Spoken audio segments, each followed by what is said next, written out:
Welcome to Chefs and Lambos by Chef David Hill. This is episode 11 of season 2, and we have a big time chef here, Chef Harold. We're on location here at Chef Harold's restaurant in Fort Myers. The place looks beautiful, and he says he's got a full scale 85 people maybe booked tonight. And I'll let Chef introduce himself and kind of tell us about the restaurant a little bit. Hi everyone. First of all, thanks for having me, Dave. I appreciate it a lot. Been a fan, for a long time, and I think guys like us got to stick together in our community, and especially as it's grown. I know you've seen a ton of growth with guys, and a lot of that has to do with guys like you and me traveling around and trying to serve people good food, which I love. So the place I've been in town 22 years. This is my 6th restaurant in town, I guess. We started off with 9 tables, a little place in 2015. We expanded last year. Now we do between 85 and 140 covers a night, dinner only, mainly farm to table emphasis. The farm part kicks in the end of this month, actually, beginning of November, as a lot of our local farms that I do business with really come on with more products than cabbage and eggplant, that we get during the summers.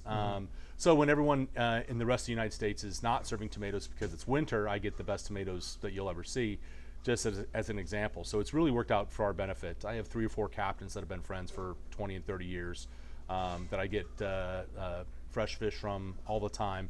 Long-standing, not contracts, but relationships with wild game and other farms, and really good sourced products, just long-term relationships. So it's really helped our consistency with quality.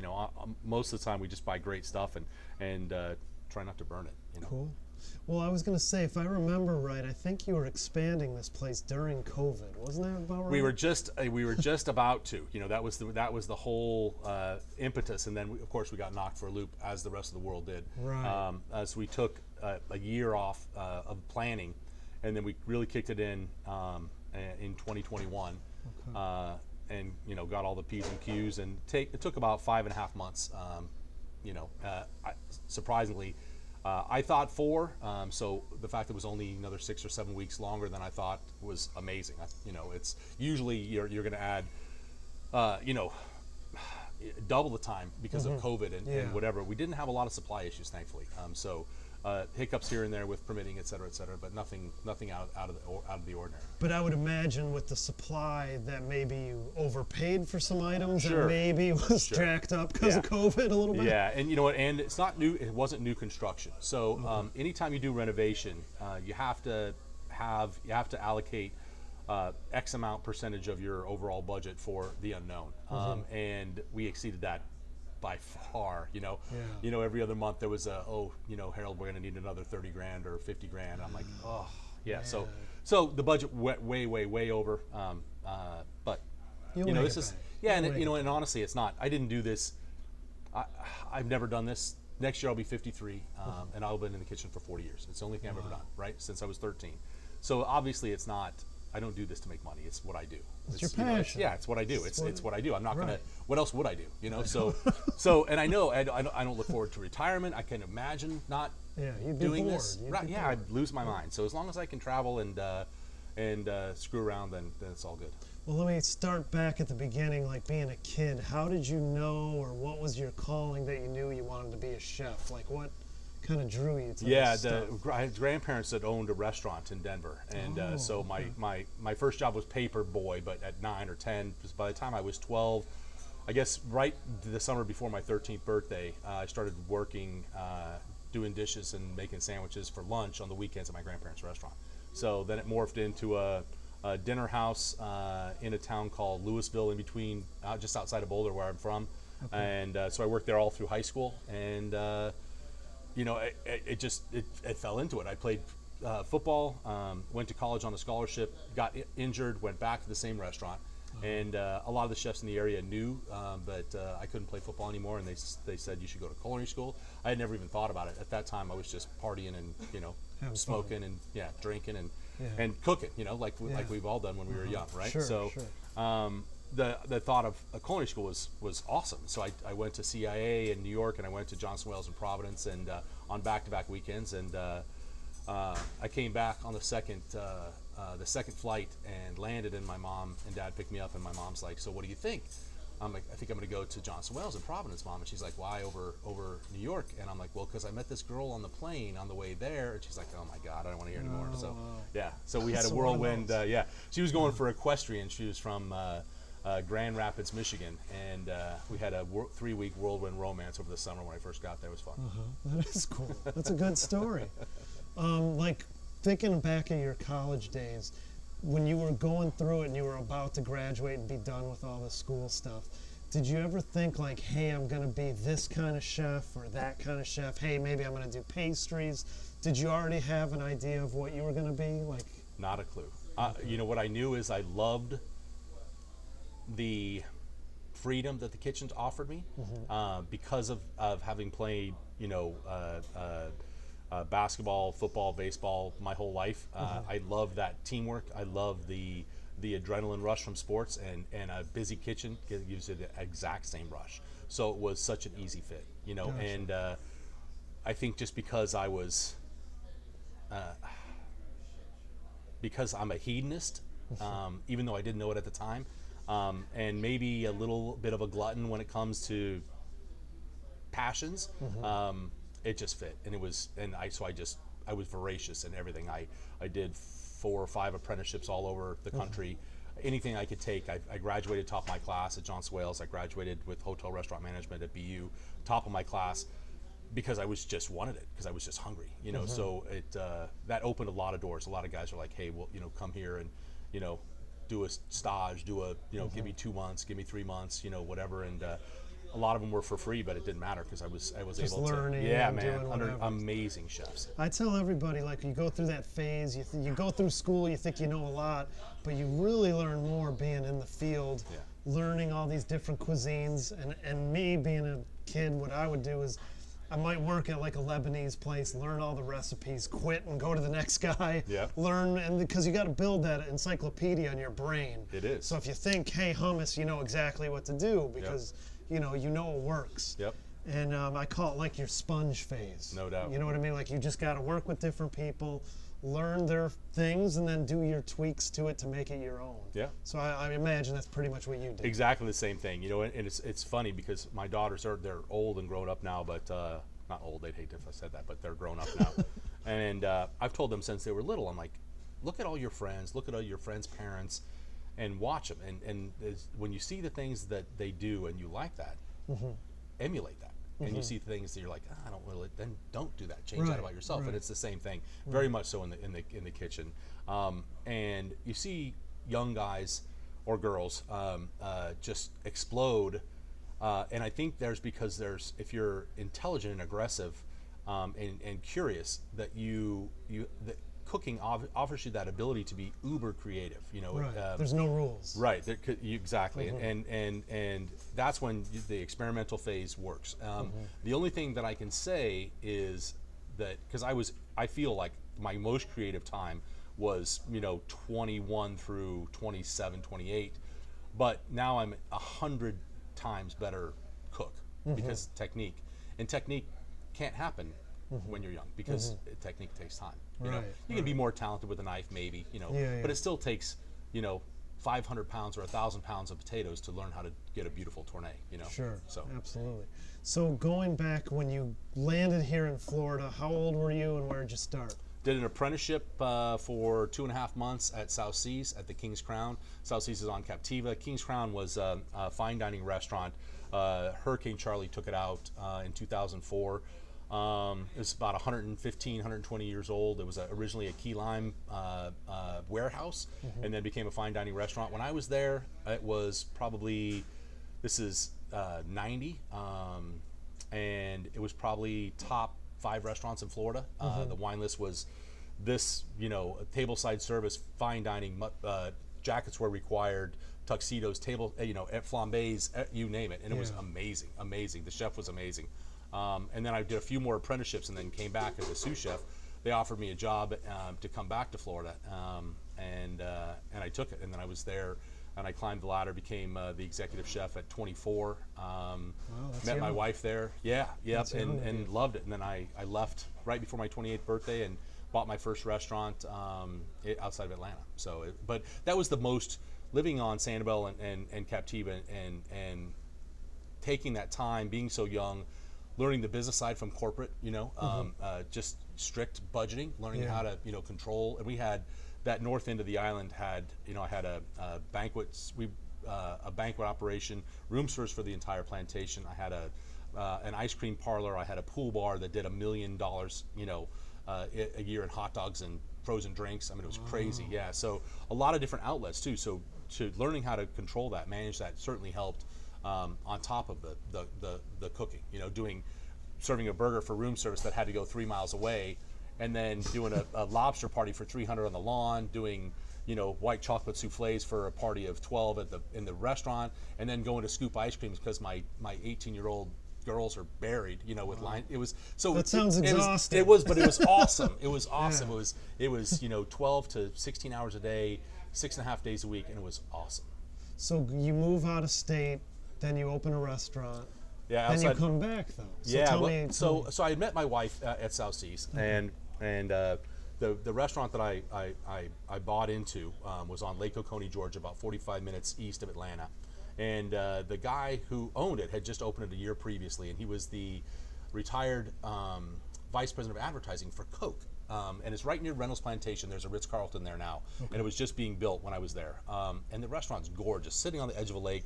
He had unlimited funds. His name was Jack Morrison. He was awesome, and we just got along great. And his opening chef quit 10 months into the deal. He's like, "Come do this with me." I'm like, "Yeah." South Seas had just been bought out by a big conglomerate called Maristar, and I'm at this point I learned that I wasn't a very good employee, and I was probably going to get waxed, especially if I continued to behave like I did. You're I got away with it. Or what? Yeah, I was just rowdy. Yeah, just rowdy. Yeah, and I don't listen well. That's not true. I listen well.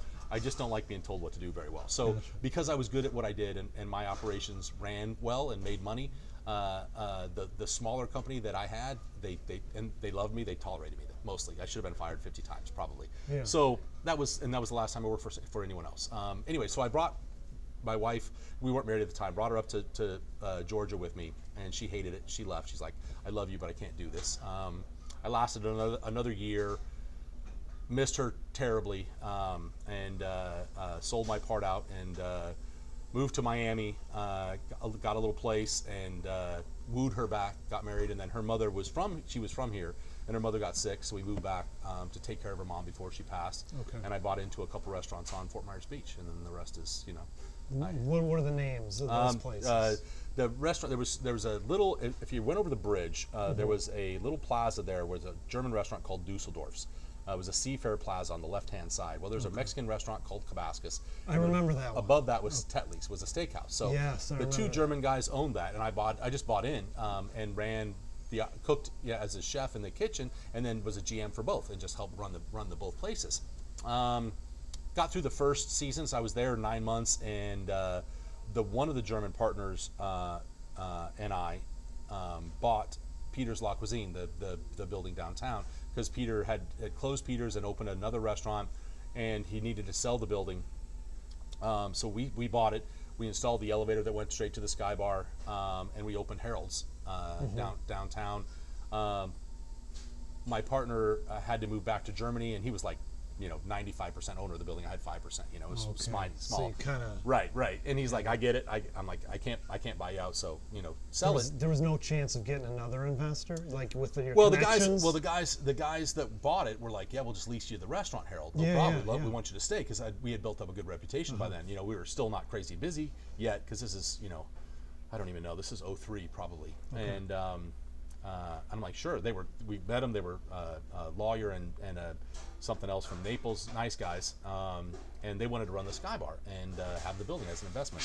Like, no problem. So we had a good relationship the rest of the time, and I just leased the restaurant back, the first 2 floors, for the next. I think we closed in 2008 when they tore up all the streets downtown to do all the renovations.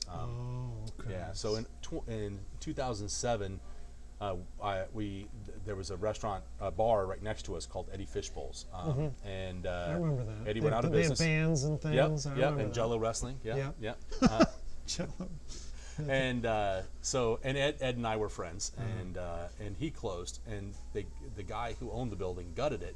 It was literally a floor, no ceiling, no windows, just 4 walls, and he was a builder downtown. And I'm like, let's do this. So we built the H2, which is now Twisted Vine, and that same dining room. We built that, and we finished it in 90 days. It was amazing, and I still love that dining room. It's just beautiful, the colors and the feel, and so that was we built that, opened in 2007, moved some of the operation when we closed Harold's into H2, and then everything crashed, of course, and so the guy who owned it was a partner also. At Harold's, I owned the business but not the building. And H2, I had a partner in the business, and I had nothing to do with the building. And he's like, I'm going to sell the building and my part of the business to these realtors. I'm like, okay, I understand, and we were partners 50-50. And he goes, they want to, I'm like, okay, I'll meet him. And he goes, well, they want to be actively involved in the operation. I'm like, yeah, no thanks. Yeah. So I said they can have my part too, and so sold that. I was going to say, when I moved here, it might have been around 04. Right. But what I remember, I think you were at Crew. Nope, Crew opened in 04, but that was Shannon. I remember he was there, but I thought you took it. Maybe I'm wrong. Okay. So there's it's a weird storyline, and people are confused just because it's so interspersed, right? Shannon and I have been friends, since we were kids, right? I actually proposed to Julie at Bacchus Bell Tower when I was living in Miami, driving back and forth, like I said, and I called him, said, I'm coming over, I'm going to propose to Julie, can you save us a table outside? So he bought a bottle of champagne. He was sitting with us after I, giving hugs after I proposed, and she didn't say no, thankfully, So John and Liz Kagan bought the spot for Crew, and we're doing the build-out restaurant, and Shannon was the chef managing partner, I guess. He wasn't an owner, but the managing partner. So at that time, I was 2 years into Harold's, and so Shannon opened it to, and they just crushed it. It was awesome. I remember it was jammed. Yeah, it was awesome, and so that really helped me downtown too, because of the whole scene. And there was a lot of restaurants now. We had Dragonfly.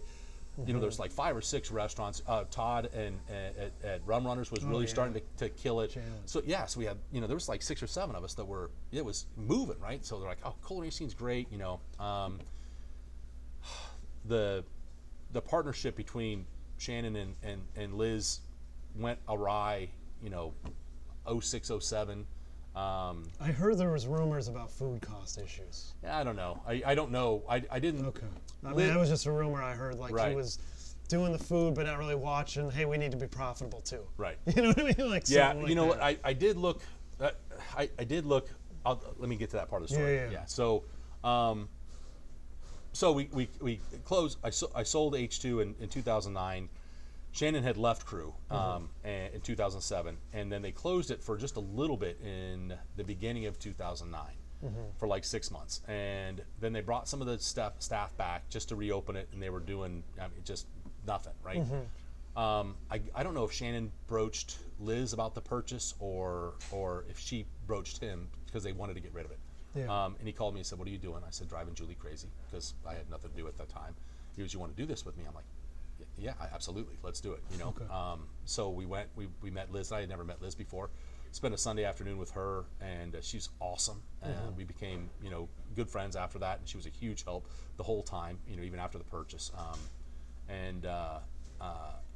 So we were going to pay for the sale out of profits. So we started off with a bang, started October 1, 2009, and just crushed it. And we had an amazing season. We're huge, 70 or 80% of the payoff by the time May or June came, right? So we didn't take a dime for ourselves, enough to survive, pay bills, but that's it, So we did great. There was some of the tensions, the old tensions, because Liz was still involved. Obviously, she controlled everything, tensions flared up between her and him. He came to me the beginning of September of 2010 and said, I'm out. I'm like, and we were getting along well. And, again, when we've been friends for a long time, and I'm like, you want to tell me why? He goes, not really. He goes, but I need to go. I found a place. I'm like, okay. But you stayed on. I did. Because I'm not crazy. I remember I ate there and your name was on the menu. Yep. Yeah. So we had the Okay. front and back. He took the front and I took the back. We totally marketed it up. We had the yin and yang. We had a big yin and yang table in the back. That had that logo everywhere. We used to, with the two wine lists, we had Shannon's side and Harold's side. So and we gave free bottles of wine to whoever ordered the most bottles. I mean, we really it was cool. we had a blast, right? Yeah. And I had told him after the first month, I'm like, I don't care what you do. If there's going to be a disaster for me coming in the morning, because I was first in, just let me know so I can have the guys come in and clean it up. Because he was known for late nights, and I'm like, I don't care, but just let me know. I don't want to walk into a food fight, at 10 or whatever. And he was great. Never one time he said, by the way, you're going to have those guys come in early. I'm like, understood, So it was because it was a late night, obviously. But otherwise, we got along well. And But what ultimately made the restaurant close when you jumped out? Okay, so after he left, I finished off the purchase, and so 2011 January, I got all the books, and I went back through, and 04, 05, 06, just astronomical sales. Like it was great, but the profits were. It was restaurant profits, and it was expensive. Restaurant profits it's a thin margin anyway. But there was times they should have made more money than they did, a lot more. So, did I go through line by line and look at cost percentages? No, but Right. it is what it is. And I had no reason to. I just wanted the history. But So that was a killer spot. it was a killer spot. And I don't know why the popularity kind of faded over there, but I think seemed it was like a good. Yeah. So fast forward to 2014, my wife was diagnosed with cancer, late stage, That probably changed everything. It did, and so I had my general manager at the time, Bob Boy. I'm like, you want to buy this, and I had actually just purchased a little spot here from an old employee. He was my maitre d' at South Seas 25 years ago, Christian, and he had Blue Windows Bistro, and he wanted to move out to the islands to open Blue Rendezvous. So Christian and his wife Mari had been good friends forever, and Julie loved Christian, and so I bought it thinking that Bob and I could do both. We could run a little French bistro and have a little money and get him more experience just with growing, and because he was ready to go probably if he couldn't take on more, and he's like, yeah, I'll do it, So we just did. We finished a sale there in 2015, and I opened this little place, dinner only 4 nights a week, Wednesday through Saturday, and so I could spend as much time with Julie as I could. I think Bell Tower was kind of going the way of the dodo with retail and like most big malls across the country at this time. And the operating company, Madison Marquette, was poor communication.